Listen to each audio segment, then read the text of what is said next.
Hello అండి. సాయంత్రం అలా వర్షం పడుతుంది. అలా చూస్తూ ఉంటే గోంగూర బోటి వండాను కదా, గోంగూర కాళ్ళు కనిపించినాయండి. వెంటనే అబ్బబ్బా వర్షం పడుతుందని ఎలాగో అయ్యి రూట్స్తో సహా ఇచ్చారని గోంగూర కట్ట. ఇంకా ఆలస్యం చేయకుండా చక్కచక్క అవి ఎక్కడ నాటేద్దామని మొత్తం సర్చింగ్ చేసేసానండి. ఎక్కడ నాటాలి అని. సరే పద ఆ చివరిన ఖాళీగా ఉందని ఆ చివరికి వెళ్ళానండి. ఇంకా చక్కచక్క నడిచేసి వర్షంలో ఎక్కడ తడిసిపోతానని గబగబా పరిగెట్టేశానండి.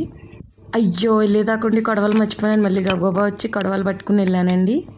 ఇంకా లేట్ చేయకుండా చక్కచక్క గోతులతో వేసి చక్కచక్క వాటిని నాటేశానండి. వాటిని నాటుతుంటే ఎంత హ్యాపీగా ఉందో తెలుసండి. వర్షంలో తడుస్తూ నాటితే హ్యాపీ ఏంటక్క అంటారు. నాకు గోంగూర అంటే చాలా ఇష్టం అండి. మళ్ళీ అది వస్తే ఎప్పుడెప్పుడు కోసుకుందామని హ్యాపీతో నాటేశానండి. ఇవి పెద్దగా ఉన్నాయి కాబట్టి విడివిడిగా ఒక్కొక్కటి నాటానండి. చిన్నవి ఉన్నాయి, రెండు కలిపి నాటానండి.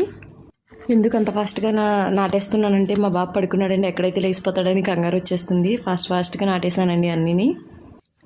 గోంగూర ఎప్పుడు లోతుగా నాటకూడదండి, పైకి నాటితే సరిపోతుంది. ఇంకా గబగబా వెళ్ళి హ్యాండ్స్ అంతా మట్టి హ్యాండ్ వాష్ చేసుకుని గబగబా లోపలికి వెళ్ళిపోయానండి. Please like, share and subscribe. ఉంటా, బాయ్.